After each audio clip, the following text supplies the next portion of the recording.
C'est tout bon. Eh bien, voilà, c'est parti.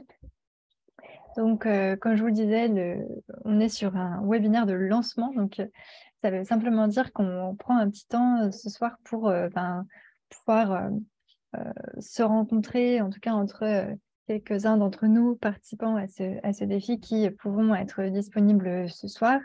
Et puis aussi pour se partager des enjeux, des informations qui sont importantes à connaître avant de se lancer pour les économies d'énergie dans le logement. Donc, le but de ce soir, ça va être à la fois de discuter de quel est l'objectif de ce défi, pourquoi est-ce qu'on se lance là-dessus maintenant, qu'est-ce qu'on vise en fait en agissant sur l'énergie dans le logement ensemble et de quelle manière on se propose de le faire. On donnera quelques exemples et on se rappellera les missions qu'on propose à chacun d'entre nous pour les semaines à venir. Et puis, on pourra parler aussi plus précisément de gestes qu'on peut mener, commencer à rentrer un peu dans le détail.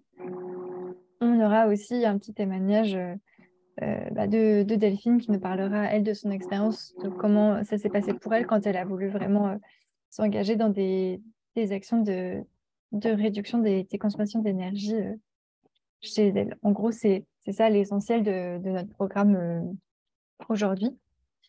Mais avant, je voulais proposer qu'on fasse un petit tour d'écran. Alors, est-ce que ce serait possible peut-être que chacun simplement rappelle son prénom et puis éventuellement dise le quartier dans lequel elle ou il habite ou la commune, comme ça, juste on visualise un peu où est chacun. Donc voilà, je vous propose prénom, notre quartier ou notre commune et puis peut-être de dire juste un mot sur notre intention dans ce défi-là. Si vous voulez, je peux commencer. Donc, moi, c'est Justine. J'habite à la Duchère, à Lyon 9e, et je suis la coordinatrice des ambassadeurs du changement à Anciella. Donc, à ce titre, je fais partie de l'équipe d'animation de ce défi Express Énergie. Mon intention là-dedans, c'est de pouvoir lancer quelque chose de collectif en fait autour de ces actions qui souvent sont qu'on pense très personnelles, très individuelles, où on peut se retrouver un petit peu seul face à sa chaudière. Donc de voir si on peut amorcer quelque chose d'un peu plus collectif autour de ça d'ici à Noël. Voilà, et je passe la parole à Delphine, justement, je la vois sur mon écran. Bonsoir à tous. Donc Delphine, j'habite sur la commune de Vaux-en-Velin je suis ambassadrice du changement au sein d'Anciella et puis animatrice également pour les entractes. Et mes intentions dans ce défi, en tant que co-organisatrice aussi avec Justine et d'autres qui se présenteront après, c'est comme le disait du coup tout à l'heure Justine, j'interviendrai en tant que je vous apporterai mon témoignage en tant que précédente participante au défi qui s'appelait Famille Énergie Positive à l'époque. Et c'est continuer d'encourager à mettre en place des éco-gestes pour réduire ses factures énergétiques, tout simplement. Je donne la main à quelqu'un ou c'est toi, Justine, qui distribue? Non, c'est toi, vas-y, tu passes la parole au prochain. Allez. Moi, j'ai Régis à côté de moi. Alors, Régis, c'est pour toi. Hello, donc Régis, moi j'habite dans les Pentes de la Croix-Rousse. Mon intention, c'est de passer un bon moment avec vous, d'aider à faire découvrir les mille et une façons qu'on a de faire des économies d'énergie. Et je suis souvent fréquent à Anciella le mardi après-midi pour un peu aider les gens à emprunter cette mallette ou faire les premières interrogations concernant ces économies d'énergie. Et je vais passer la main à Véronique.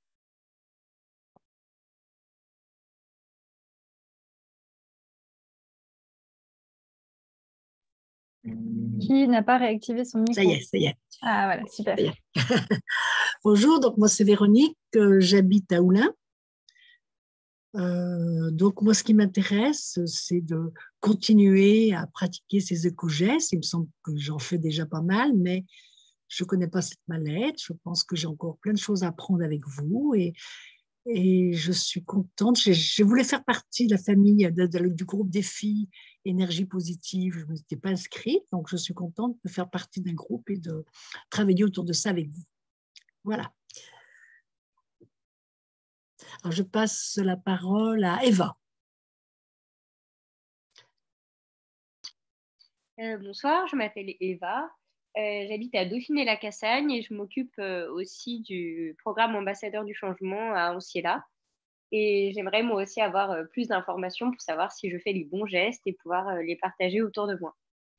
Et je passe la parole à Marie. Bonsoir, moi je suis à Caluire-et-Cuire et je voulais participer au défi parce que je voulais découvrir des actions à mettre en place pour réduire les consommations dans mon logement et du coup réduire l'impact énergétique du logement.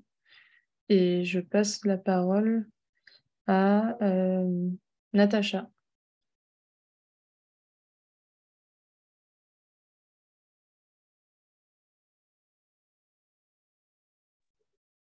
Natacha, pareil, peut-être que tu n'as pas ton micro activé. En tout cas, moi, je ne t'entends pas. Pardon, c'est bon. Parfait, on t'entend. Super. Oui, donc bonjour.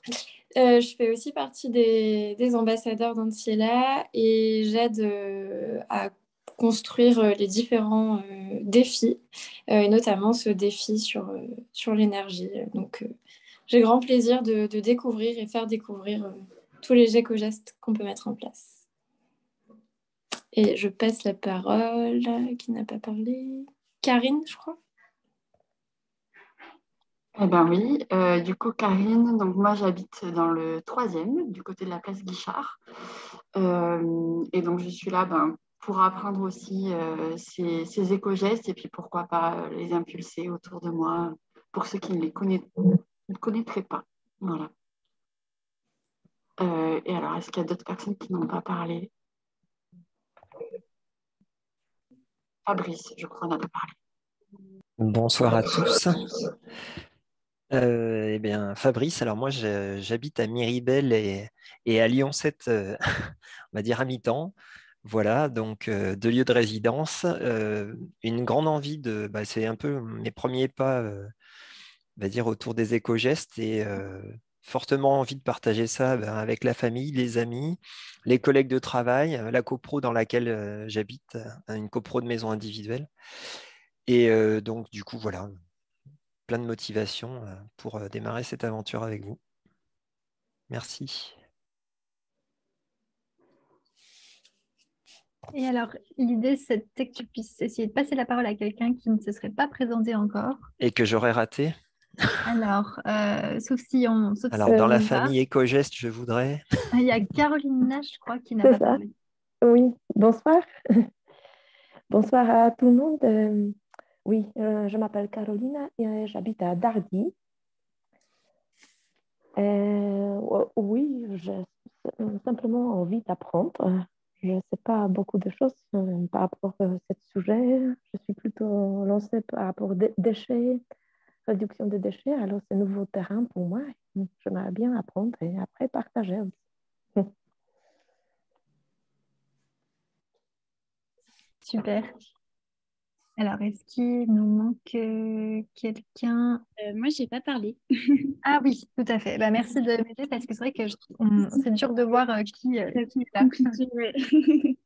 Alors moi, c'est Juliette et donc moi, je suis plutôt sur Lyon 7 et moi, ma volonté, c'est plutôt essayer d'impulser des éco-gestes sur le lieu de travail et aussi embarquer un peu des collègues dans ce mouvement et montrer aussi que les éco-gestes peuvent être vraiment utiles pour l'environnement et le développement durable. Voilà. Super. Alors, une dernière personne qui serait peut-être arrivée entre-temps, ou est-ce que tout le monde a pu se présenter? Enfin, il y a il y a Marion, mais comme ça, tu vas pouvoir te présenter. Et puis, ah non, ensuite, c'est moi encore, pardon. Et bien, Marion, du coup, tu peux te présenter et après, je reprendrai un tout petit peu la parole avant ton intervention. Moi, je suis Marion Canel, je travaille à l'ALEC de Lyon, donc l'Agence locale de l'énergie et du climat. Je suis responsable du pôle accompagner les usages et les pratiques. Et donc, en fait, dans mon quotidien professionnel, l'idée, c'est justement de sensibiliser et d'accompagner notamment le grand public sur la sobriété énergétique et donc les éco-gestes dans le logement, ou parfois aussi au bureau d'ailleurs. Et donc, j'ai été sollicitée par Justine pour participer à ce défi énergie, Express Énergie avec Anciela. J'en ai évidemment été ravie. Et puis, je vous parlerai un petit peu voilà, des enjeux énergétiques dans le logement et puis de ce qu'on met en place aussi à la LEC de Lyon.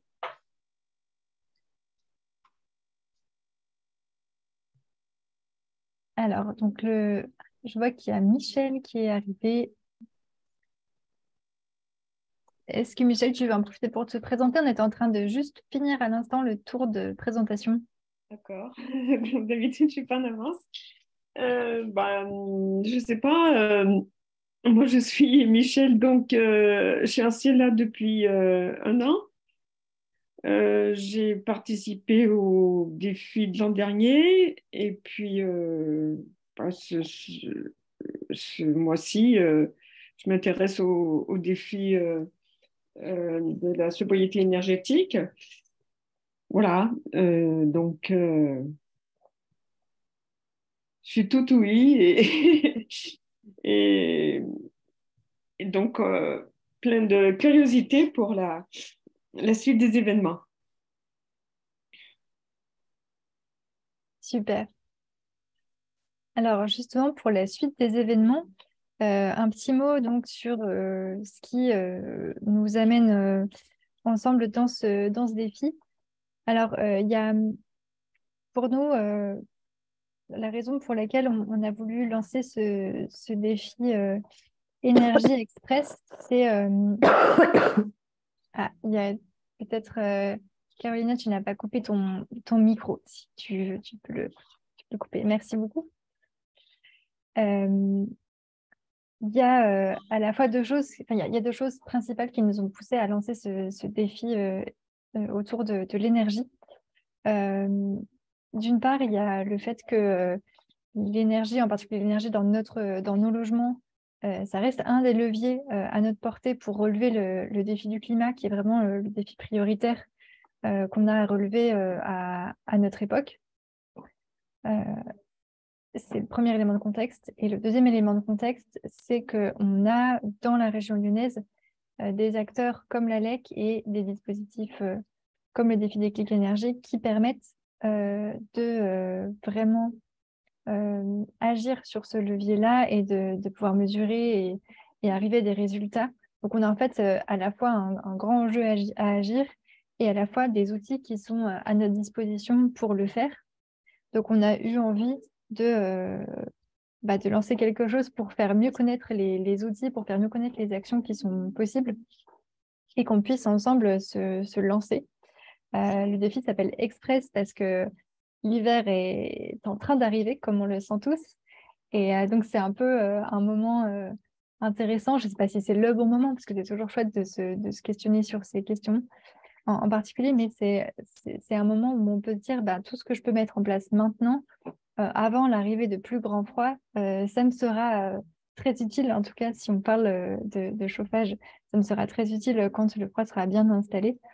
Et puis c'est aussi, comme je pense que Marion va pas mal revenir dessus, c'est un moment où il y a une forte tension sur le marché de l'énergie qui peut avoir pour l'un de ses effets de nous amener à scruter encore davantage nos consommations, qui nous rappellent à quel point nos différentes sources d'énergie ne vont pas de soi et peuvent être impactées par des crises. Donc, encore une autre raison de se pencher, en tout cas, sur cette question-là. Je parlais de la préservation du climat comme étant vraiment le premier objectif et la première raison pour laquelle on lance ce défi-là. Nous, ce qu'on a comme horizon, c'est vraiment l'idée qu'on a on a 10 ans en fait, pour agir, pour limiter au maximum le dérèglement climatique et pour surtout rester en dessous de la barre des 2 degrés qu'évoque le GIEC, qui est le groupement d'experts sur le sujet. On sait qu'à Lyon, la température a déjà augmenté d'1,9 degré, donc on a déjà quelque chose qui est déjà en marche, qui est énorme. Donc nous, notre rôle dans tout ça, nous, les personnes qui sommes adultes actives, engagées en 2022 et qui avons cette espèce d'ultimatum face à nous, c'est d'essayer de voir tous les leviers qu'on a sous la main pour réduire les émissions de gaz à effet de serre et surtout pour embarquer un maximum de personnes avec nous dans cette volonté-là. Et il se trouve que le logement représente 19% de notre empreinte carbone, c'est-à-dire qu'il y a 19% des émissions dont, en moyenne, nous, les Français, on est responsables, qui sont liées à notre logement. Et pour agir sur ces émissions-là, on sait qu'un des grands leviers, c'est d'agir notamment sur le chauffage, sur l'eau chaude, sur le froid. Et on sait que pour agir là-dessus, la rénovation des logements, elle est très importante. On sait qu'il va falloir, bien sûr, petit à petit, qu'on agisse pour limiter toutes les passoires thermiques, pour qu'on puisse conserver au maximum la chaleur et le frais dans nos logements. Donc ça, c'est un élément très important qu'on ne peut pas nier. Par ailleurs, on sait que cette rénovation thermique, elle va mettre du temps, qu'elle est très coûteuse, qu'elle est quand même compliquée à mettre en place. Et on sait que pour que ça fonctionne, il faut en parallèle qu'on agisse dès maintenant avec le plus possible de gestes de réduction de la consommation d'énergie. Et ça, c'est des gestes qu'on peut mettre en place chez nous qui ne nécessitent pas nécessairement de travaux. Et c'est ceux sur lesquels on peut agir le plus rapidement parce qu'ils sont déjà en fait entre nos mains. Donc, l'idée de ce défi, c'est de faire connaître ces gestes-là, de peut-être les tester chez nous si on ne les a pas encore testés et d'en parler autour de nous, de pouvoir faire en sorte qu'ils soient connus de tous pour que chacun sache comment agir avec les manières qui l'intéressent, avec les outils qu'il a à disposition pour diminuer la consommation d'énergie dans son logement. Donc, on va le voir, les missions principales qu'on propose, elles sont d'abord de se lancer chez soi et de faire savoir à son entourage qu'on a mis en place ces pratiques, de les faire connaître pour donner un peu envie. Pour ça, on va beaucoup pouvoir se baser sur un outil qu'on a et que nous propose l'ALEC, qui est la mallette BiWatt, qui permet de faire pas mal de mesures, mais on en reparle dans très peu de temps pour vous expliquer ça un petit peu mieux. On sait que notre deuxième mission, elle va pouvoir être de justement parler avec des personnes, aller voir d'autres personnes de notre entourage, nos voisins, nos amis, nos collègues, pour les aider à voir ce qui est possible de faire chez eux et leur faire connaître différentes manières de réduire les consommations d'énergie. Donc, on va pouvoir à la fois le faire chez nous, puis aussi s'inviter dans les conversations, donner des idées, ou alors aller même chez d'autres personnes de notre entourage pour voir ce qui est possible chez eux. Et puis enfin, si on est quelqu'un qui est déjà bien intéressé par les questions d'économie d'énergie, qui a déjà testé pas mal de choses chez soi, chez d'autres, on va pouvoir peut-être même un peu dans la durée accompagner quelqu'un qui a envie de se lancer dans plein de réductions et être vraiment dans le conseil de ces personnes-là. Donc ça peut être par exemple quelqu'un parmi nous, dans les participants à ce défi Express Énergie, qui se dit « Ah bah moi je suis vraiment tout débutant, j'aurais besoin de quelqu'un qui m'aide déjà pour commencer ». Et ben peut-être que dans notre défi, il y a aussi quelqu'un d'autre qui pourrait être dans ce rôle de parrain-marraine. Donc l'idée c'est de s'appuyer sur les expériences de chacun comme ça. Voilà, c'était juste pour vous donner un peu l'esprit, cette idée de commencer et surtout de faire boule de neige autour de soi qui est centrale dans ce défi Express Énergie. Voilà, donc pour peut-être mieux comprendre pourquoi, comment, quand se lancer, on a effectivement proposé à Marion de nous en dire un peu plus sur quoi on peut agir et exactement quels exemples de gestes on peut mettre en place et à quoi ça sert. Donc, je vais lui laisser la parole pour qu'elle puisse nous en dire un peu plus sur tout ça. Merci Justine, je vais partager mon écran du coup.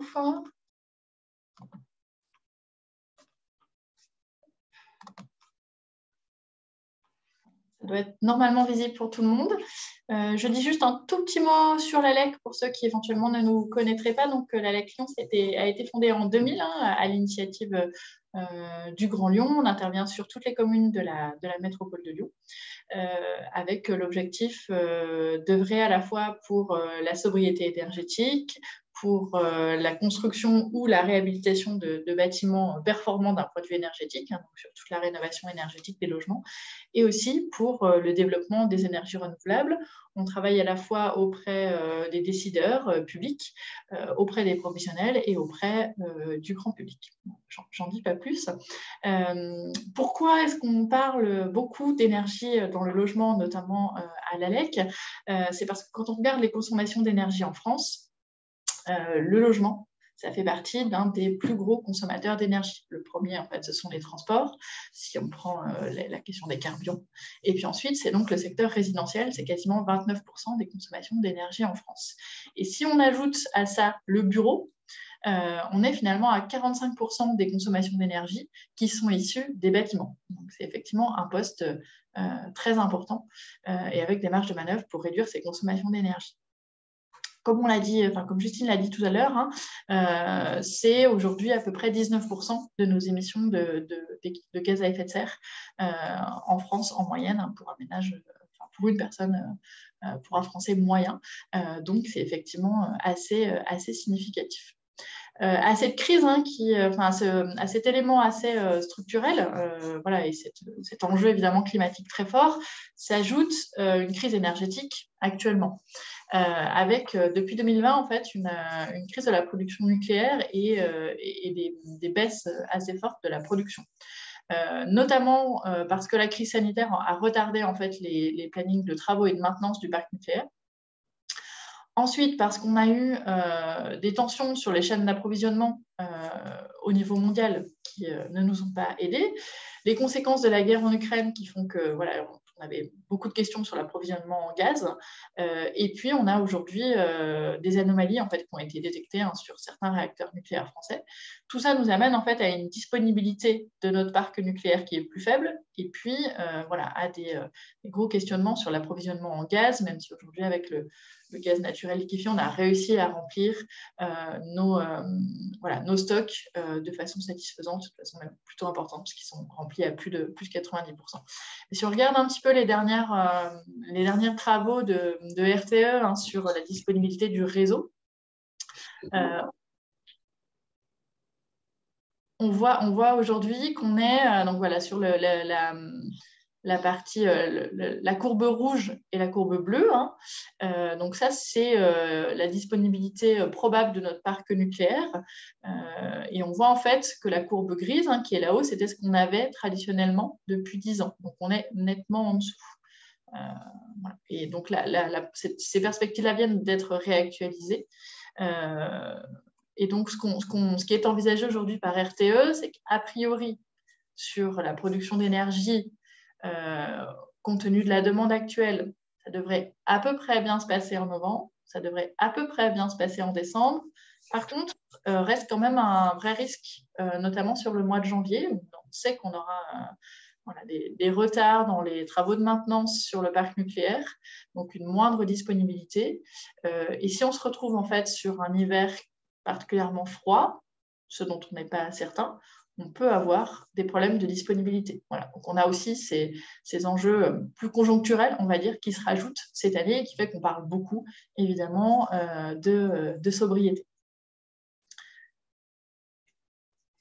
Si on zoome un petit peu dans le logement, il faut savoir que le logement, c'est environ 1 600 € de dépenses annuelles pour un ménage, pour l'énergie dans le logement.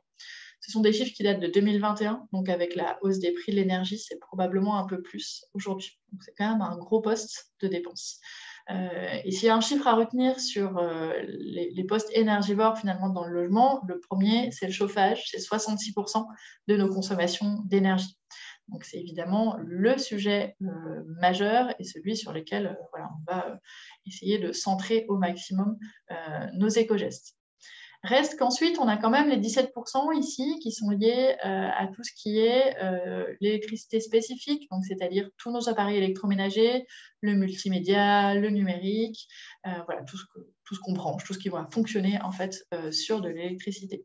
Ce qui est intéressant à retenir sur ce poste-là, c'est que c'est un poste qui a énormément augmenté sur les 10 ou 20 dernières années, parce qu'en fait, on a de plus en plus d'appareils électriques. Donc, même si pris individuellement, ils ne sont pas forcément tous très consommateurs, parce qu'on ne les utilise pas toujours très souvent, au global, on a quand même une augmentation de cette électricité dite spécifique, même si on a pour autant des appareils qui sont souvent plus performants d'un point de vue énergétique. On a plutôt des appareils qui consomment moins, mais en fait, comme on en a de plus en plus, le fait est que ce poste continue à augmenter. Et le troisième point important, c'est l'eau chaude sanitaire. Donc, c'est le fait d'avoir de l'eau chaude, tout simplement. Donc, c'est quand même 11% aussi de notre consommation d'énergie. Le reste, on est dans des proportions qui sont un petit peu plus faibles. Donc, du coup, ce qu'on va retrouver dans les éco-gestes principaux, c'est fondamentalement donc, le chauffage. Quand on baisse d'1 degré la température chez soi, ça permet de faire une consommation d'énergie de 7%. Donc, c'est plutôt intéressant. Aujourd'hui, les températures idéales, on va dire, c'est d'être entre 19-20 dans vos pièces de vie, et puis d'être plutôt autour de 17 degrés dans les chambres, par exemple, avec des températures différenciées selon si vous occupez ou vous n'occupez pas le logement. Donc, l'idéal, c'est d'être sur ces 19-20 quand vous êtes présent dans votre logement. Et puis ensuite, quand vous n'êtes pas présent la journée, de rester sur une température autour de 16 degrés. Voilà, donc le mieux, c'est de pouvoir évidemment programmer votre chauffage. Après, selon les installations de chacun, ce n'est pas toujours le plus simple. Même chose pour la nuit. Du coup, l'idée, c'est de rester sur 16 degrés la nuit. Ou quand vous partez un jour ou deux, de bien baisser votre chauffage aussi systématiquement. Ça vous permettra d'économiser quand même de façon assez significative sur vos factures, que ce soit électrique, gaz, fuel, chauffage au bois, enfin tout ce que vous pouvez avoir. Les autres éléments aussi, c'est de fermer au maximum, en fait, si vous avez des volets, de bien les fermer dès qu'il commence à faire nuit, de façon à ce que la chaleur, en fait, ne quitte pas votre appartement. Si vous n'avez pas de volet, vous avez la solution des rideaux thermiques, par exemple. Voilà, ce qui peut permettre d'améliorer un petit peu les choses en matière de chauffage, et puis de garder aussi un niveau de confort qui soit satisfaisant, parce que le but, c'est pas non plus qu'on soit tous à avoir très froid chez nous. Voilà, donc ça, c'est un petit peu l'essentiel sur le chauffage. Voilà, c'est vraiment bien faire la différence entre quand on est là, quand on n'est pas là, et de bien baisser du coup sa température. Ce que vous pouvez aussi faire, c'est entre les pièces qui sont pas ou peu chauffées, c'est bien fermer les portes aussi. Là encore, on ait le moins de déperdition d'énergie possible. Sur la partie donc plutôt électroménager, IFI, il faut savoir qu'on a sur nos appareils électriques bien souvent des veilles que vous pouvez parfois matérialiser avec ce petit point rouge, mais parfois qui sont aussi cachés. Donc en fait, vous pensez que votre appareil ne consomme pas, il est branché, il n'est pas allumé, mais il peut avoir une veille dite cachée. Donc ça, on peut le repérer que si on fait en fait une mesure, hein, on en parlera je pense après. Donc évidemment, essayez de couper les veilles dès que c'est possible, donc ça veut dire bien débrancher vos appareils ou installer des multiprises avec interrupteur. Voilà, il y a plusieurs solutions techniques, j'ai envie de dire, sur ce poste-là. Il faut savoir que les veilles, c'est quand même de l'ordre de 86 € par an et par foyer, sachant que c'est une utilisation, enfin, c'est une dépense qui est assez profondément inutile puisque vous ne l'utilisez pas, votre appareil, et ça ne vous rend aucun service, la veille en général. Notamment, il y a un point particulier sur les appareils qui sont allumés en permanence. Une box Internet, par exemple, c'est souvent allumé 24 heures sur 24 chez nous, et c'est quasiment la consommation d'un réfrigérateur à l'année. Donc voilà, encore une fois, si vous avez la possibilité de l'éteindre pour la nuit ou dans les périodes de la journée où vous n'êtes pas présent, ça peut faire quand même une petite différence sur votre facture. Dans les appareils aussi qui sont assez consommateurs d'énergie, vous avez le sèche-linge. Je ne vais pas tout citer, mais je vous en cite quelques-uns. Le sèche-linge est assez consommateur d'énergie. Donc, si on peut laisser sécher son linge à l'air libre, si c'est possible chez vous, ou alterner peut-être entre sèche-linge et séchage à l'air libre. Ça peut être une option. Utiliser les modes éco de vos appareils, notamment sur le lave-vaisselle, sur son linge, essayer de le laver le plus possible à l'eau froide, donc à 30 degrés par exemple. C'est pareil, tous ces petits gestes en fait permettent de voir un effet en tout cas sur la baisse de sa consommation d'énergie. On a aussi le réfrigérateur qui a un poste relativement important, donc les températures de consigne, c'est 4 à 6 degrés dans votre frigo, moins 18 pour le congélateur. Donc ça, ça peut tout simplement se vérifier avec un petit thermomètre, et à chaque fois que la température est en dessous, en fait, ça consomme à nouveau pas mal d'électricité. Et puis, dernier point que je développerai, et puis après, vous aurez peut-être d'autres questions, d'autres moyens de toute façon de découvrir des éco-gestes, c'est sur l'eau chaude sanitaire. Voilà. Si vous en avez la possibilité, il faut essayer de pouvoir régler votre chauffe-eau. L'idéal, c'est entre 55 et 60 degrés. En dessous, en fait, on évite pour des raisons sanitaires. Mais au-dessus, c'est vraiment pas utile. Donc, si vous pouvez faire le réglage sur votre chauffe-eau, c'est l'idéal. Il faut savoir que le ballon d'eau chaude, c'est très consommateur aussi d'énergie dans un logement. Donc là encore, quand vous partez quelques jours, vous pouvez tout à fait l'éteindre, pour le coup, votre ballon d'eau chaude, pour pas qu'il fonctionne en permanence quand vous êtes absent, puisque c'est quand même 12% de l'énergie qui est consommée dans nos logements qui est consacrée au chauffage de l'eau.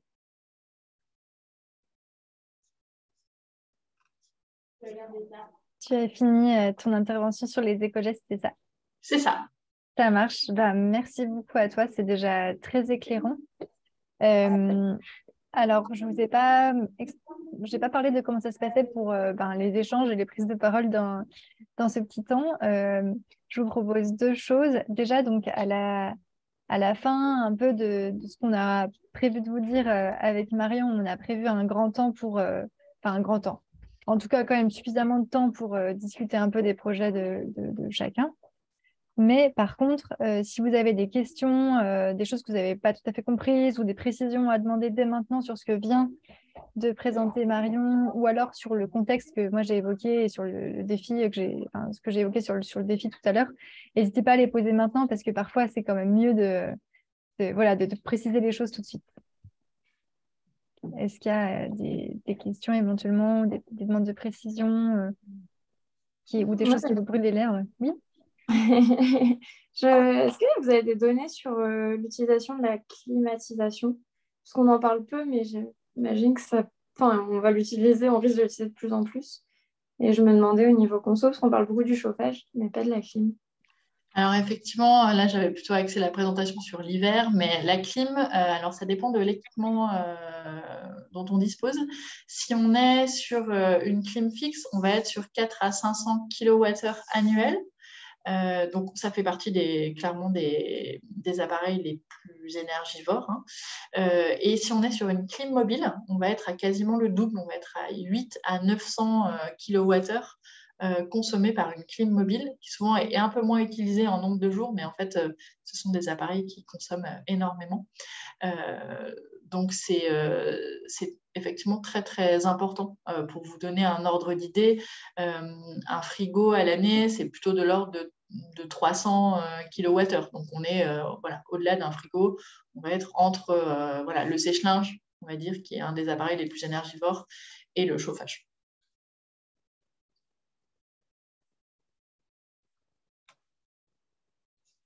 D'autres questions, demande de précision ou autre chose sur ce qu'on vient de dire?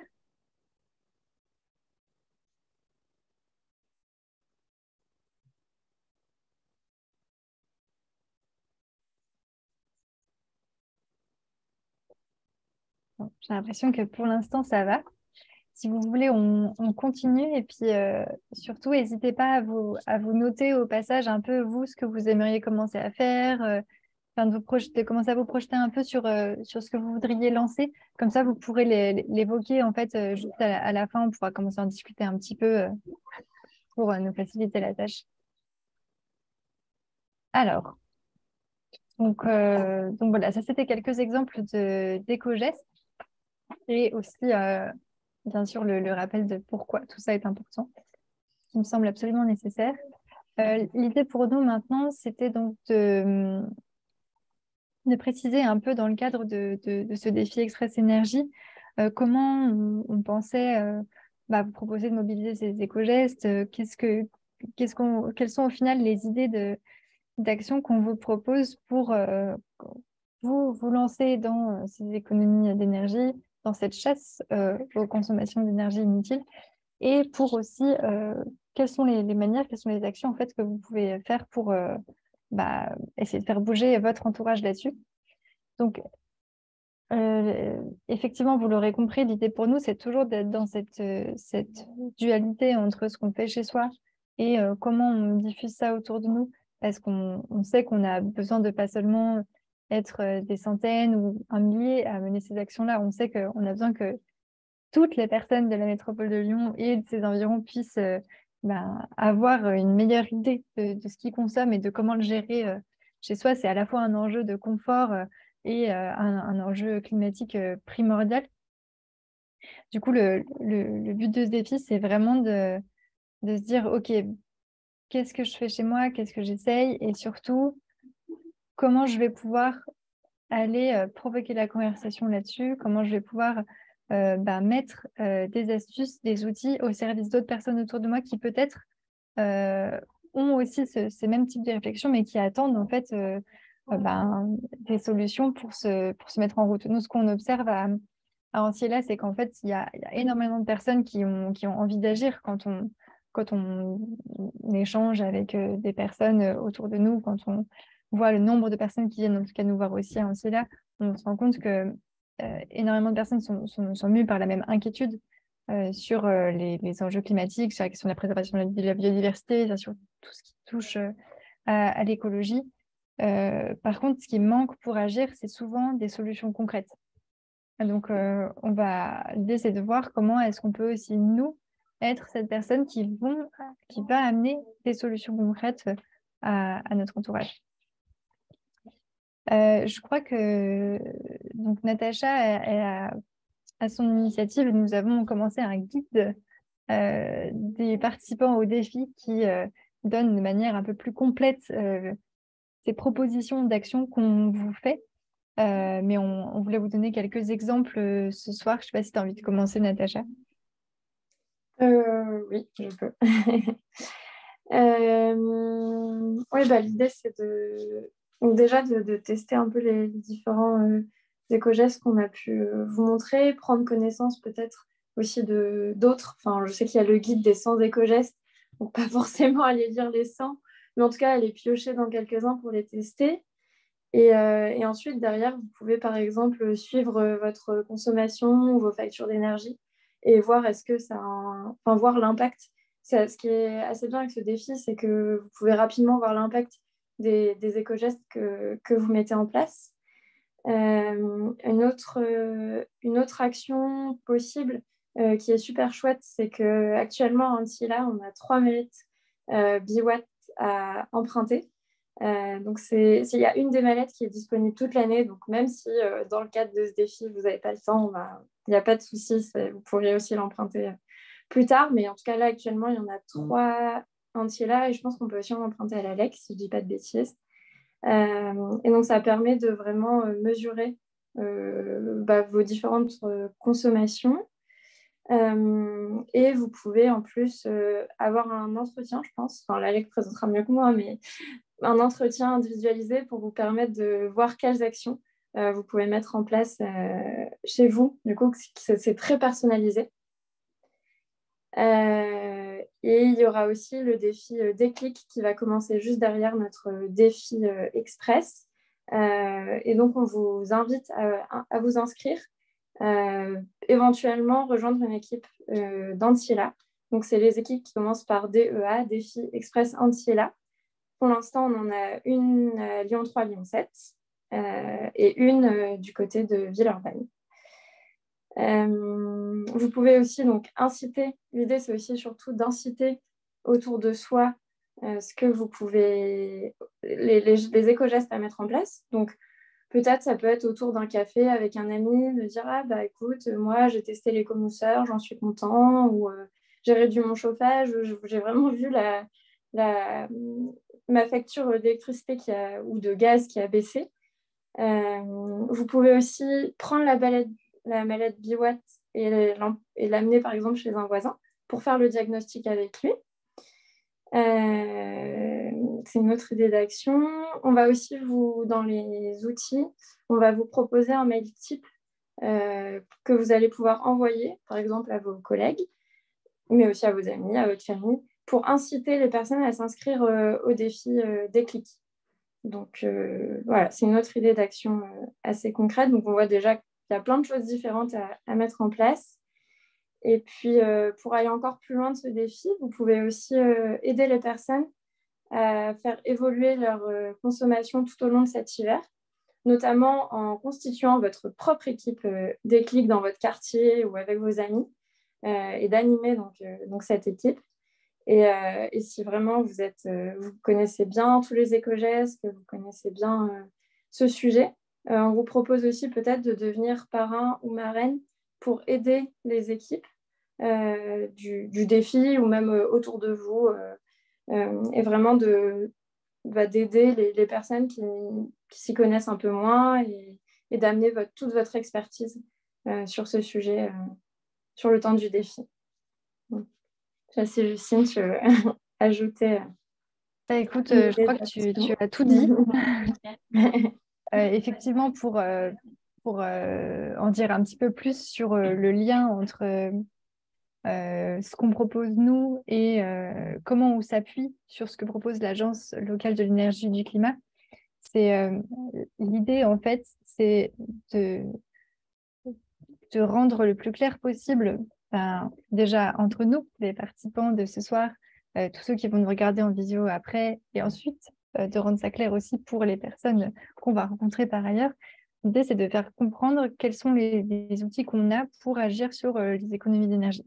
Et donc, en plus des documents qu'on va vous partager, des petites choses comme les mail types, comme la liste des 500 éco-gestes, comme le magazine Agir à Lyon dédié à l'énergie qu'on a. Donc ça, c'est tous les documents qu'on vous partage par mail, qu'on a sous la main.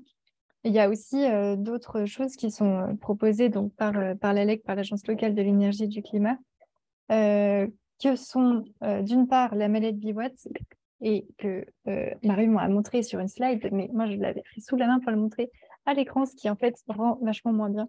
Mais en tout cas, c'est vraiment sous la forme d'une valise qui contient tout un tas de choses utiles. Et je pense qu'on pourra sûrement en dire un petit peu plus, mais à titre d'exemple, l'outil phare de la mallette, c'est un wattmètre qui permet de mesurer les consommations d'énergie de nos appareils électriques. Et là, je ne l'ai pas sous la main, mais il y a aussi un thermomètre qui est quand même vraiment, en fait, c'est le premier outil de base, que ça permet d'objectiver ce qu'on ressent en termes de température chez nous. Et puis, on va avoir aussi un autre appareil qui peut permettre de mesurer le débit de nos robinets, parce que si mon robinet d'eau chaude balance beaucoup trop d'eau à la seconde, eh bien, je perds inutilement de l'énergie, alors qu'un mousseur permettrait de régler ce problème très, très simplement. Donc, en fait, une des actions de ce défi Express Énergie, c'est d'emprunter la mallette, de tester des trucs chez soi, d'être appelé par la LEC et de, comme ça, mieux savoir ce qu'on peut mettre en place comme pratique économe en énergie. Puis comme le disait Natacha, l'idée, c'est aussi de proposer la mallette à des proches, d'aller peut-être avec des voisins chez eux, utiliser ensemble ces différents petits outils, parce que c'est quand même plus sympa à faire à plusieurs. Des fois, quand on ouvre la mallette et qu'on est tout seul, on est un peu en mode « alors attends, c'est quoi ce truc, dans quel sens ça marche ?»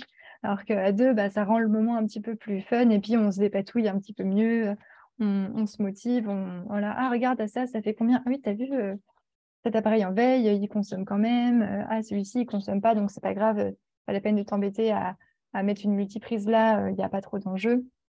Voilà, de le faire à plusieurs, ça permet quand même de se motiver. Et l'autre dispositif de l'Agence locale de l'énergie et du climat sur lequel on s'appuie, Natacha l'a mentionné, mais c'est vrai que je ne l'ai pas explicité avant, c'est l'idée de dire, OK, là, jusqu'à Noël, on a envie de tester des choses, on se lance progressivement. Par contre, c'est vrai que pour vraiment aller loin dans la réduction de ces consommations, avoir le temps de mettre en place des pratiques, de suivre les résultats, de voir si vraiment ça marche, il faut plusieurs mois en fait. Et ça, c'est ce que permet le défi déclic de l'ALEC qui, dans notre esprit, peut être une manière pour nous de prendre la suite de ce petit défi express qui nous emmène jusqu'à Noël. L'idée pour celles et ceux qui le veulent, c'est de continuer en équipe dans le défi de l'ALEC pour, tout au long de la saison de chauffe, vraiment pouvoir suivre mois par mois ces consommations et voir ce qui change. Faire ça en équipe, comme on disait, puisque le défi se fait avec des équipes qui peuvent être des équipes de collègues ou des équipes d'amis ou des équipes dans un quartier ou dans un immeuble même.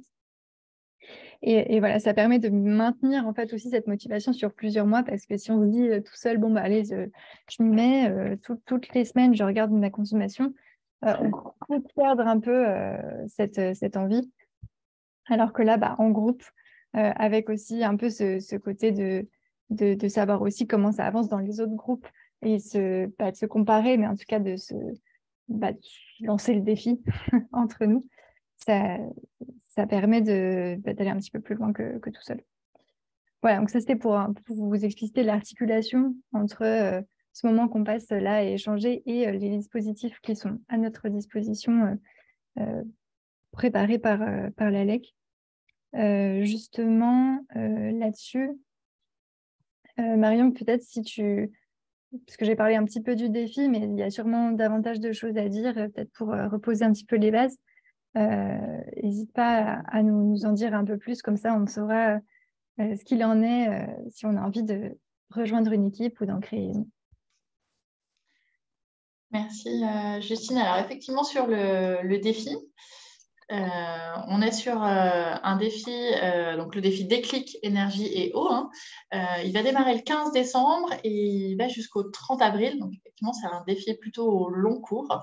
L'idée, c'est de le faire en équipe parce que, comme l'a dit Justine, c'est quand même un peu plus facile de se motiver sur le long terme en équipe. Et donc l'objectif, c'est de faire au moins 10% de baisse de consommation d'énergie et d'eau. Comment on le fait très concrètement? Donc, on s'inscrit sur une plateforme qui permet de suivre en fait notre consommation. Ce que va faire la plateforme, c'est qu'elle va regarder votre consommation sur ces 5 mois. Elle va le comparer à l'hiver précédent, corrigé de la météo. Donc, ça permet de voir vraiment les économies d'énergie que vous avez réellement faites. Ça se fait en connectant vos compteurs intelligents ou bien en suivi de consommation, enfin en relevé manuel, notamment sur l'eau et sur le gaz. Une fois qu'on a connecté tout ça, l'idée aussi, c'est de voir un peu d'où on part. Donc, il y a un petit quiz pour savoir ce qu'on applique déjà et puis ce sur quoi on peut peut-être aller plus loin. On a des temps de formation qui sont donc menés par l'ALEC Lyon sur les éco-gestes de façon un peu plus détaillée que ce que je vous ai présenté là, sur l'eau aussi plus spécifiquement. Et puis, on a aussi des temps plutôt conviviaux que nous, on organise notamment avec les référents des équipes. Et la mission de l'équipe, c'est d'essayer de se rencontrer tous les mois pour échanger un petit peu sur ce qui est fait dans chacun des logements, ce qu'on arrive à faire, ce qu'on arrive peut-être moins à faire. On prête aussi à chaque équipe une mallette Biwatt, là encore, pour vraiment avoir un diagnostic un peu personnalisé de ce qu'ils consomment chez chacune des personnes qui sont des foyers inscrits et d'adapter aussi ces éco-gestes. Et puis, il y a ce fameux guide des 100 éco-gestes qui permet d'aller piocher tout ce qui peut exister. Ce qui est intéressant, c'est que c'est organisé par pièce en fait de vie. Et puis on a aussi un petit classement pour savoir les éco-gestes qui sont les plus efficaces. Donc ça permet aussi de se dire tiens, moi j'ai peut-être pas envie de faire plein d'éco-gestes, mais je vais aller directement aux éco-gestes efficaces, ou à l'inverse, celui-là je me sens pas de le faire. Je préfère en faire un petit peu moins efficace, mais parce que je sais que j'arriverai à le tenir dans la durée. Enfin, voilà, l'idée, c'est vraiment aussi de s'adapter à ce que chaque foyer est capable se sent aussi de faire. Parce qu'il y a la personne qui s'inscrit au défi, mais il faut aussi parfois embarquer toute sa famille. Et puis, bien entendu, nous, on est à vos côtés pendant toute cette période-là pour vous accompagner, pour répondre aux questions, pour vous remotiver s'il faut. Donc aujourd'hui, l'objectif, c'est de faire moins 10%. En moyenne, sur les défis, les équipes arrivent plutôt à faire sur la métropole plutôt moins 12, moins 13%. Et les équipes gagnantes arrivent vraiment à aller au-delà. puisqu'on a des gagnants qui arrivent à faire entre 25 et 30%, que ce soit sur l'énergie ou que ce soit sur l'eau. On est vraiment sans travaux, hein. On peut être sur de petits achats, sur des petits équipements, multiprises, mousseurs pour l'eau, mais pas des choses coûteuses. Et ce qui est intéressant, c'est qu'on a quand même le retour que 90% des participants n'ont pas vécu ces éco-gestes comme une contrainte, ce qui est très important pour pouvoir aussi les maintenir dans la durée. Et justement, pensent les maintenir sur le long terme. Donc, on est plutôt sur quelque chose qui arrive à s'ancrer assez durablement. Donc, on peut s'inscrire jusqu'au 8 janvier au défi, donc sur l'adresse que je vous ai indiquée là, qui est alec-lyon.org/déclic. Et on a notre premier événement, qui est vraiment un événement de lancement, pour qu'on montre comment fonctionne la plateforme. On explique déjà des choses sur les éco-gestes et puis surtout que les équipes se rencontrent parce que parfois elles se connaissent parce que ce sont des gens qui avaient très envie d'être référents, qui ont mobilisé autour d'elles, mais parfois ce sont aussi des gens qui ne savaient pas forcément comment s'inscrire en équipe et donc se sont inscrits plutôt à titre individuel et nous on regroupe en fait les équipes sur une logique géographique, donc ça leur permet aussi de se rencontrer. Donc ça se passe le 15 à 18h30, c'est dans nos locaux de l'ALEC, donc on est à Charpennes, à Lille-en-Mer. Voilà pour les grandes lignes sur Déclic. Trop cool. Tant qu'on y est, est-ce que tu avais des choses à compléter sur la mallette aussi ou Moi, je pense que tu as dit l'essentiel sur la mallette. Effectivement, donc vous pouvez l'emprunter soit chez Anciela, soit chez nous. À l'ALEC, c'est sur rendez-vous. On la prête aussi 15 jours et ça vous permet de mesurer à la fois vos consommations électriques et vos consommations d'eau. Donc, c'est bien, il y a bien les deux logiques là encore. Et puis, il y a effectivement un rendez-vous de débrief avec un conseiller qui permet de vous situer en fait en termes de consommation par rapport un petit peu à des moyennes et puis surtout de vous donner quelques indications sur les gestes les plus efficaces à mettre en place chez vous. Et puis, en prime, en plus, on offre un petit kit d'économie d'eau pour tous les gens qui l'empruntent. Donc, voilà, c'est plutôt sympa. Trop cool. Alors, justement, on voulait aussi vous proposer un petit témoignage de Delphine pour voir un peu ce que ça peut donner quand on se lance dans la chasse aux consommations inutiles, comment on peut vivre les choses, à quoi on peut arriver. Il se trouve que Delphine a elle-même été capitaine, on disait capitaine à l'époque, maintenant on dit référent. Donc elle a été référente d'une équipe du défi Déclic il y a un moment. Et puis bon, elle nous en dira plus, mais elle agit aussi dans plein d'autres sphères de la vie, notamment sur son lieu de travail, ce qui pourra peut-être parler à... qui est-ce qui nous disait qu'elle voulait agir sur son lieu de travail? Juliette. J'avais un peu de temps à retrouver, mais c'était ça. Donc voilà, enfin bref, Delphine, en tout cas, je te laisse la parole.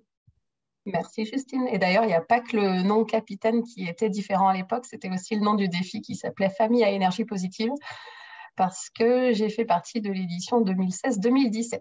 Donc, ça commence à dater un petit peu. Quand tu m'as demandé de témoigner, Justine, j'ai dit oui tout de suite.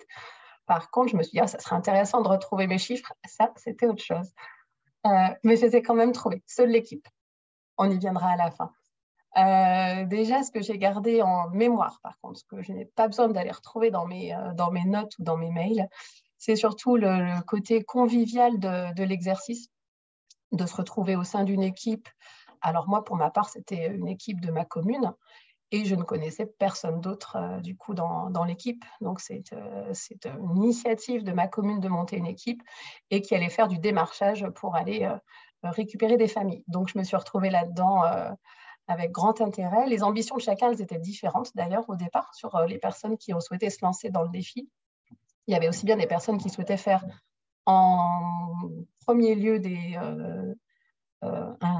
avoir un gain financier. C'est vrai que sur Vaux-en-Velin, on a aussi beaucoup cet aspect-là. La précarité énergétique est aussi très importante. Et pour ma part, moi, c'était vraiment plutôt l'impact environnemental que je souhaitais réduire. Mais en tout cas, voilà, le fait d'avoir une équipe très diversifiée, c'était très enrichissant. Donc ça, c'est vraiment la première chose que je retiendrai. Et puis à travers les éco-gestes, bien sûr, on se partage nos astuces, nos trucs, nos difficultés et nos conseils. Bien avisé. On apprend du coup à se connaître, à partager. Et voilà, donc ça, c'est vraiment des moments super intéressants. De notre côté, j'ai souvenir aussi d'avoir organisé 2 sorties, qu'on avait pu visiter un appartement témoin, par exemple, pour témoin en gain d'énergie, pour pouvoir se rendre compte quelles pouvaient être les différences entre notre propre foyer et puis ce qui peut être fait.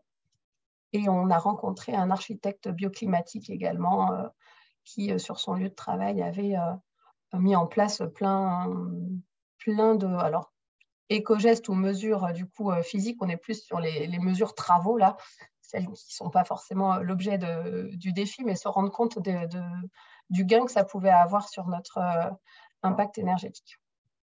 Voilà, donc une fois qu'on se lance dans le défi, on n'est pas tout seul, on est bien accompagné par l'ALEC d'ailleurs, c'était très agréable. On a notre mallette Biwet sous le bras, notre guide des 100 éco-gestes, et puis c'est parti.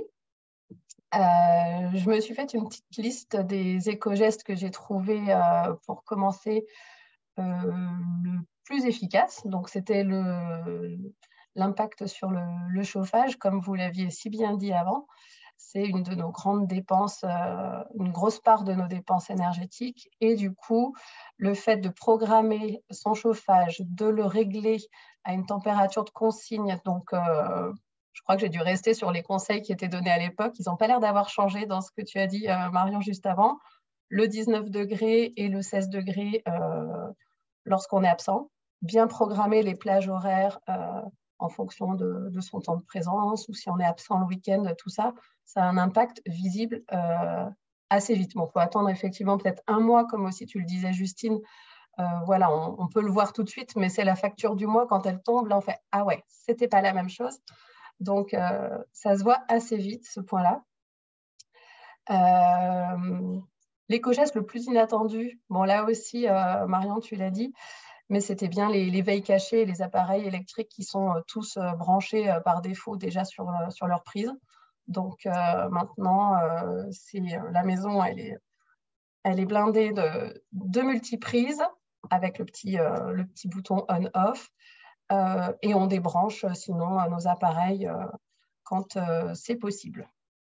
Donc la plupart, sauf le four, on a réussi à faire tout ça à la maison. Et ça, c'est super chouette de le faire. Même avec les enfants, ça prend bien. C'est vrai qu'on embarque un peu tout le monde dans cette aventure. C'est pas que individuellement, parce que la maison, c'est son foyer, c'est les autres personnes qui y habitent. Donc du coup, on embarque un peu tout le monde. Et mes enfants, ils avaient 4 et 7 ans à l'époque. Et ils ont été super contents de participer à ce défi et d'apprendre à travailler leurs éco-gestes dès leur plus jeune âge. C'était très chouette. Bon, il y en a quand même des éco-gestes que je n'ai pas pu faire. Je suis aussi allée chercher ça. Il y en a un, malheureusement, dans la cuisine dans laquelle je suis, il y a le frigo à côté du four. Pas une merveille, mais bon, je ne vais pas casser ma cuisine pour résoudre cette aberration. Donc, idéalement, il faudrait pouvoir, par exemple, un des éco-gestes proposés, mettre une plaque d'isolant entre les deux. C'est l'éco-geste que je n'ai pas pu faire. Et toujours pas fait, même quelques années après. Donc, on a toujours des marges de progression. Et c'est ça qui est important de voir. Il y a des premiers éco-gestes, effectivement, qui vont avoir un gros impact tout de suite. Mais après, il y en a plein d'autres qu'on peut toujours continuer de faire et des nouveaux qu'on peut mettre en place. Les éco-gestes ne manquent pas. Et un des intérêts d'avoir la mallette Biwatt, je suis assez fan de cette mallette et de cet outil, qui est le Wattmètre surtout, c'était de pouvoir le brancher sur tout et vraiment me tenir un tableau pour voir l'impact de chaque programme, par exemple du lave-vaisselle, de la machine à laver, etc. Et effectivement, par exemple, sur un cycle de machine à laver, le 30 degrés par rapport au 40 degrés, le 40 degrés va consommer 2 fois plus d'énergie que le 30 degrés. Alors que c'est 10 degrés de plus, donc j'ose même pas imaginer le 60, je crois que je le fais jamais, j'ai pas osé le faire tourner exprès juste pour le mesurer, mais rien qu'entre 30 et 40 déjà, c'est du simple au double. Donc voilà, ça c'est fait partie des petites choses qu'on retient à la sortie de ce défi et qu'on continue d'appliquer. Donc voilà, donc à l'époque, parce que j'ai l'impression que s'est passé plein de choses nouvelles depuis, on faisait tous nos relevés en manuel. Il n'y avait pas encore les compteurs intelligents, comme on peut les appeler maintenant. Pour autant, on ne les a pas encore forcément tous. Mais c'est vrai qu'à l'époque, j'allais relever mes compteurs très régulièrement. Et j'encourageais les personnes de mon équipe à le faire. Donc, ce n'est pas forcément le point le plus évident, d'ailleurs. Pour beaucoup, c'est quand même le côté contraignant. Mais je crois que les compteurs intelligents résolvent pas mal ce point-là aujourd'hui. Mais l'idée, c'est quand même d'avoir le geste de le faire prendre conscience de ce qu'est un watt, 1 kilowatt, 1 kilowattheure. C'est déjà un grand premier pas.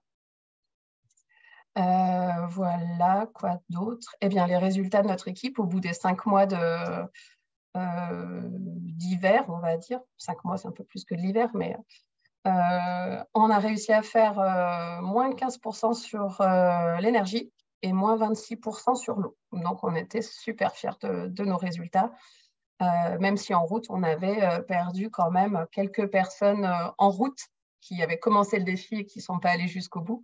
Mais en tout cas, sur les personnes qui avaient souhaité continuer et maintenir leur relevé, voilà, on était 6, je crois.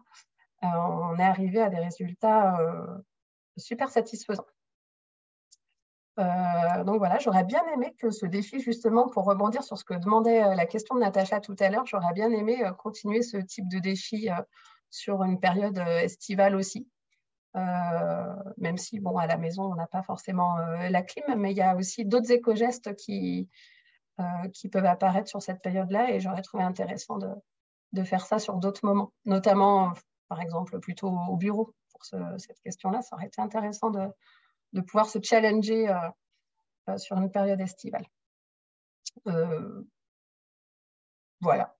Je continue d'emprunter la mallette Biwatt pour info parce que j'ai toujours des questions que je me pose et je veux toujours affiner un petit peu plus. Donc, il y a d'autres points de retrait également. Alors, je ne les connais pas forcément. En tout cas, sur ma commune, il y a Bricologie qui l'a sous la main. Donc, je l'ai emprunté cette année à nouveau parce que je me posais de nouvelles questions. Et voilà. Merci pour ton témoignage, en tout cas.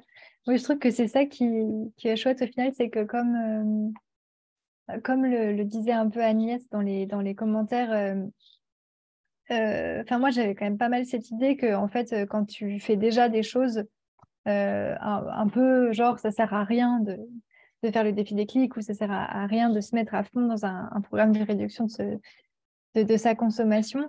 En fait, j'ai rencontré plusieurs personnes qui m'ont montré que non. Et qu'en fait, je ne sais pas exactement par quel mécanisme, mais quand on commence, on va mettre en place une série de choses. Et après, si on refait une autre salle d'action, une autre salle de mesure 1 an ou 2 ans plus tard, il y a d'autres choses qui vont nous venir en tête, d'autres choses qu'on va tester. Et à chaque fois, on va vraiment réduire encore le nombre de kilowattheures qu'on dépense. Donc ça, je trouve que c'est assez intéressant. C'est ce que tu disais par rapport au fait de réemprunter la mallette m'y a fait penser et j'en profite aussi pour dire qu'elle est disponible à la Maison de l'Environnement, la mallette, pour celles et ceux qui le veulent.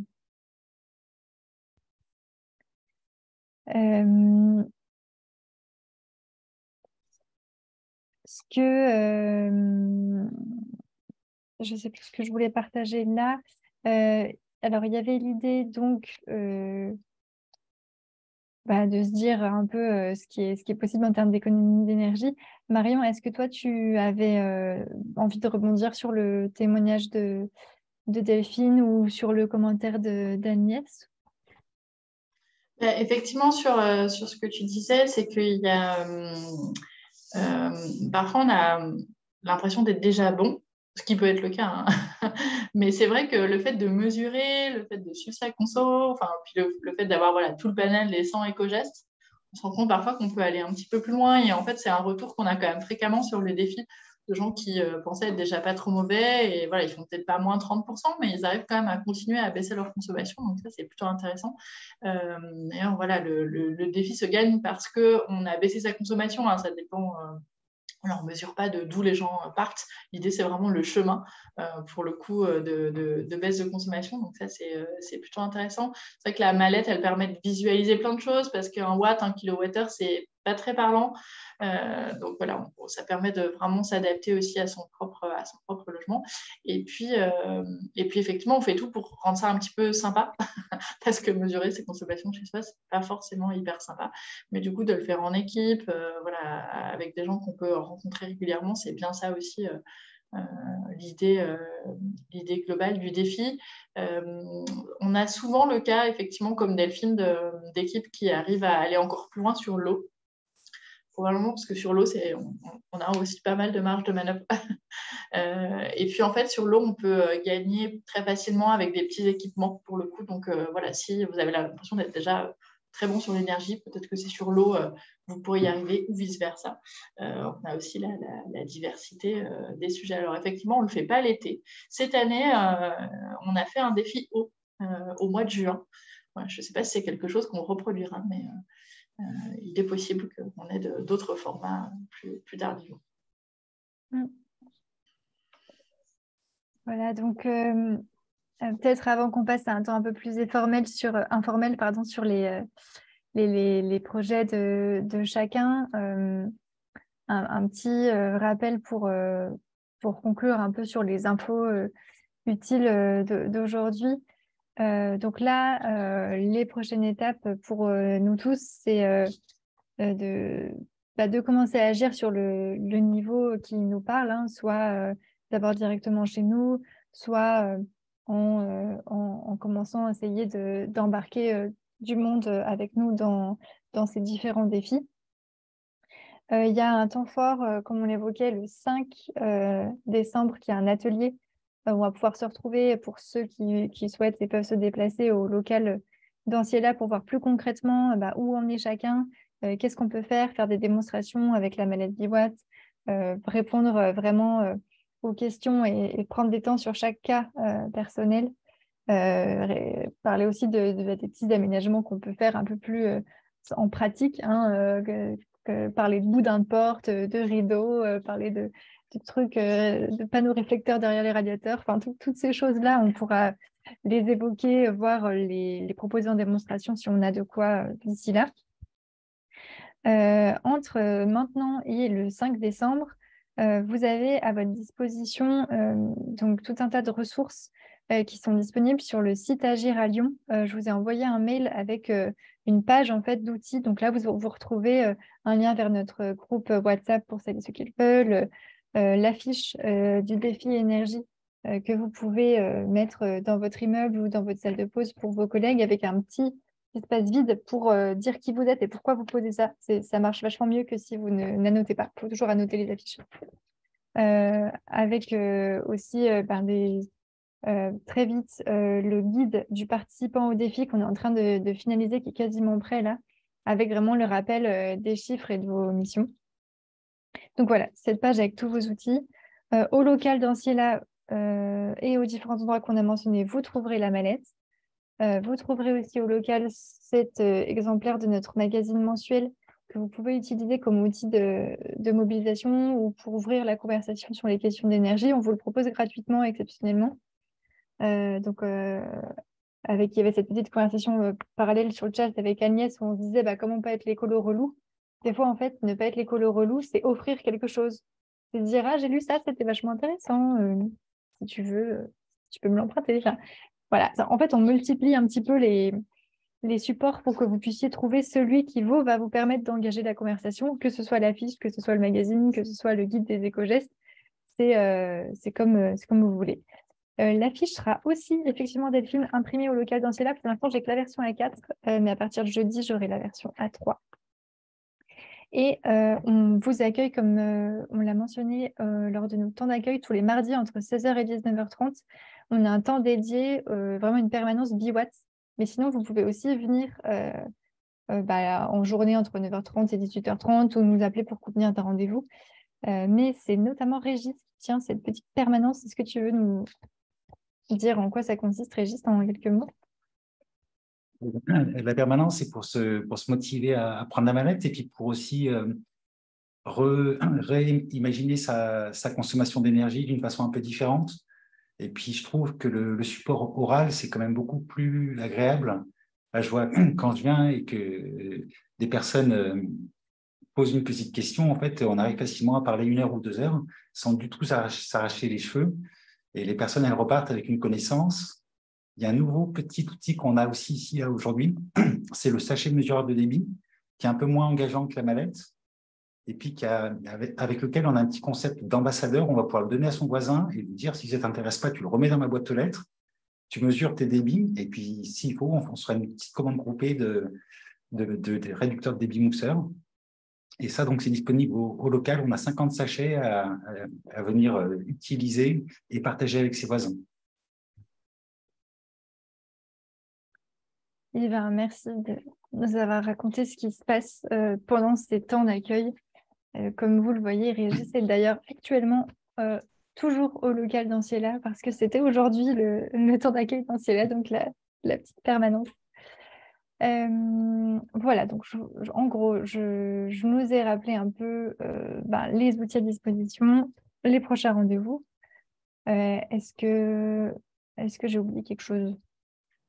Juste, Justine, je reprends la parole 30 secondes. C'était Oui, juste pour dire aussi que sur le défi des clics, on peut tout à fait s'inscrire en faisant une équipe entreprise pour ceux qui étaient intéressés par les éco-gestes plus largement. Alors, ça restera du coup dans le logement, mais par contre, pour mobiliser autour de vous dans votre travail, c'est tout à fait possible de le faire. On a régulièrement des équipes plutôt entreprises qui s'inscrivent. Donc, ça peut être aussi une façon d'engager vos collègues sur ce sujet. Puis il y a Bureau à énergie positive aussi pour les personnes dont l'entreprise, dont les décideurs de l'entreprise sont partants pour lancer une démarche plus globale. Parfois, ça peut aussi venir de la suggestion d'un collègue, justement.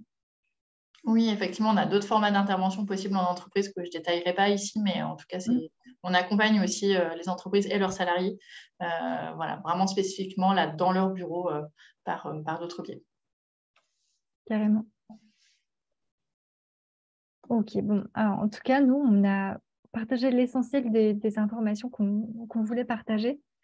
Mais ça peut être un chouette moment si vous avez envie qu'on parle un petit peu de vous, ce que vous avez commencé ou pas commencé à faire, de vos questions ou de vos difficultés. On a encore un petit peu de temps. On peut se laisser une dizaine ou une quinzaine de minutes là-dessus. Et éventuellement aussi, s'il y en a qui ne sont pas à l'aise de le faire avec enregistrement, on peut couper l'enregistrement à un moment donné et puis continuer. Donc, n'hésitez pas en tout cas.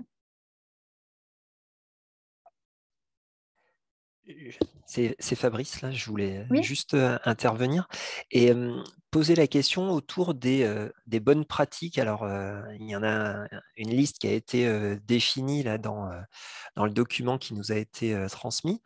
Par contre, alors, si on pense faire des choses qui sont intéressantes et qui sortent un petit peu de la liste déjà identifiée, est-ce qu'il y a un site où on peut justement les suggérer et les évaluer également, parce qu'on peut se fourvoyer complètement et penser que notre geste est bien. Moi, par exemple, j'ai des collègues du bureau qui disent « Ah, mais on peut laisser la lumière allumée, c'est mieux que de la redémarrer et de l'éteindre. » Les gens sont encore, je pense, au filament en tungstène, alors qu'on est passé à la LED. Et que, voilà, donc c'est un peu casser des idées reçues. C'était ça ce que je voulais suggérer, et en même temps avoir une petite liste de bonnes pratiques qu'on pourrait éventuellement proposer et qui pourrait faire l'objet de critiques, mais de critiques bienveillantes, bien sûr, dans une démarche comme celle-ci. Alors la question, c'est est-ce que ça existe ou est-ce que ça pourrait être quelque chose à imaginer? Alors, en tout cas, de notre côté, je ne sais pas si ça répond pleinement à ce que tu disais, mais pour moi, le groupe WhatsApp qu'on a créé et sur lequel que tu as rejoint, pour moi, il peut vraiment servir à ça, de dire, je me demandais si ça et ça pouvait être des éco-gestes pertinents. Et puis, nous, chacun, du coup, peut répondre et dire, non, j'ai testé, en fait, non. Pour moi, c'est vraiment l'espace pour ça. Après, si tu as envie de soumettre davantage de choses, que c'est beaucoup de textes que tu as envie de nous proposer, peut-être que tu peux en tout cas nous envoyer dans un premier temps un un mail, soit à mon adresse, soit à l'adresse équipe@anciela.info. Et comme ça, on pourra regarder et déjà nous et ou l'ALEC, s'ils ont envie de te faire un retour, et puis et peut-être les partager aux autres si ça vient enrichir éventuellement les outils qu'on a à disposition, quoi. Ok, très bien. Ouais, ok, ça marche. Effectivement, le WhatsApp, c'est quelque chose qui peut convenir. Ouais, voilà, le but, c'est qu'on puisse dessus à la fois se dire j'ai fait ça marche trop bien, trop cool, et que on puisse célébrer aussi nos petites victoires ensemble, et puis aussi qu'on puisse faire nos suggestions et nos questions à cet endroit-là. Très bien, merci. Merci à toi pour la question. Est-ce qu'il y a d'autres personnes qui ont envie de prendre la parole sur un petit peu si vous savez par quoi vous aurez envie de commencer, ou si justement vous vous demandez quoi faire là, maintenant, n'hésitez pas.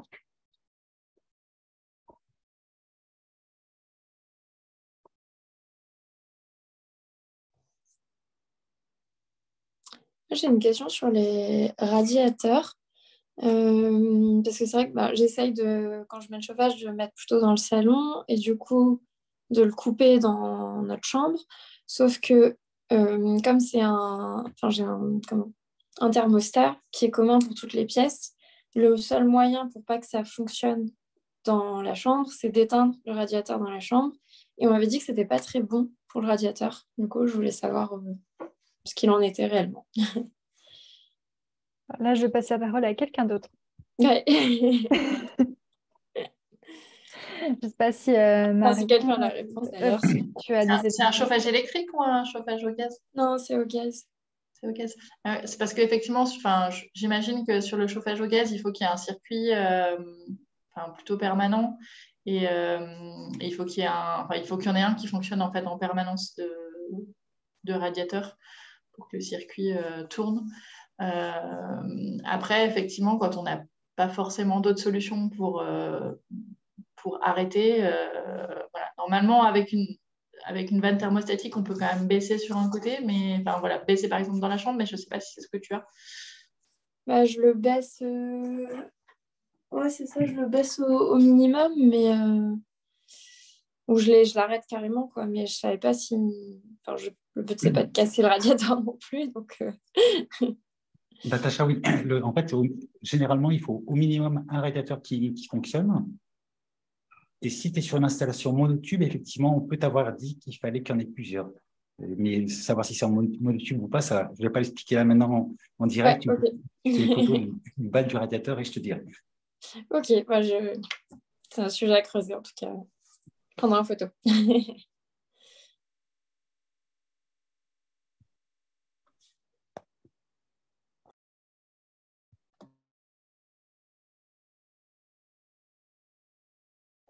Une question par rapport aux équipes que l'on pourrait former. Est-ce qu'il y a des limitations géographiques? Voilà, c'est parce que comme je le disais, moi je suis 50% de mon temps dans l'Ain, à Miribel, c'est pas très loin. On est frontalier. Simplement, voilà, dans ma copro, est-ce que ça pose un problème par rapport à ça, ou est-ce qu'il faut rester sur l'agglomération lyonnaise? Alors pour le défi déclic, la seule condition qu'on donne, c'est soit que les gens habitent sur la métropole, soit qu'ils y travaillent. Donc si dans la copro, il y a des gens qui viennent travailler dans une des communes de la métropole, c'est bon. Ouais, je pense que c'est la majorité d'ailleurs. Probablement depuis Miribel. Bon. Ok, c'est ça. En général, on envoie juste un petit mail aux personnes pour vérifier quand on voit qu'on n'est pas sur une commune de la métropole, et dès qu'ils nous répondent « mais je travaille à tel endroit », c'est tout bon, on valide. D'accord, parfait, merci. C'est vrai que c'est une information qu'on pourrait faire passer, parce que tu n'es pas le seul à Miribel, Fabrice. Il y a aussi plusieurs personnes, dont Laetitia, qui est une ambassadrice qui est pas mal active, qui était aussi intéressée, et qui du coup se demandait s'il fallait qu'elle passe par l'agence de l'Ain, et s'il y avait un défi pour l'Ain, ou si elle pouvait participer au défi des clics de la métropole, mais je lui dirais peut-être de te contacter, Marion, si elle est intéressée. Oui, tout à fait. Je ne crois pas qu'il y ait d'équivalent dans l'un, mais Ok, il me semble pas. Je revérifierai quand même. ça marche.